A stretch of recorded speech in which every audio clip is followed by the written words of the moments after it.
All right, if you have a sleep issue and are pregnant, or maybe you plan to have a child, you need to be aware of a new study that links insomnia and sleep apnea with preterm birth.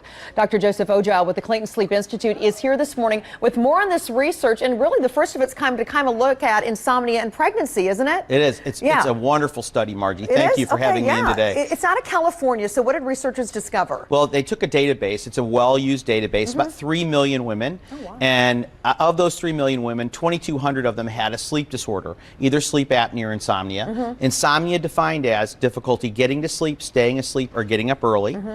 Of those people, it appears that there's about a twofold increase in preterm birth if you have insomnia or sleep apnea. So to give you some perspective, about 10% of the individuals in the database had preterm birth, of that 2,200.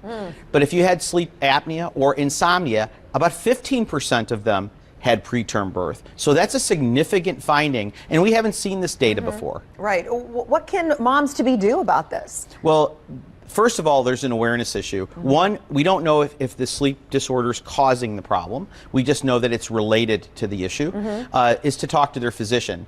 Of course, we're blessed to live in St. Louis with a great medical community, and I think if women that are pregnant start to have these difficulties, and up to 50% of people, women that are pregnant, do have difficulty with sleeping. If they begin by talking to either their OBGYN or their primary care doctor, and then if it proceeds from there, seek sleep help, I think it's a start. Well, and I was going to mention that. I mean, having 3 kids, a lot of times, just while you're pregnant, you're uncomfortable. I mean, you have problems sleeping. Exactly. And so part of it is to ferret out, is it the discomfort from the pregnancy? Is it mechanical? And then in turn, if your spouse says, hey, look, you're snoring, I noticed you're stopping breathing, then that can be treated on a short-term basis, because we do know if you have sleep apnea during pregnancy, it does diminish the long-term success of that child. So we want to do everything we can. The same with now this finding with insomnia. Preterm birth does have significant morbidities associated with it. Yeah. Any other associated risks or increased risks that if you're obese, or things that you should try to cut down on? Well, certainly the things, if you had symptoms prior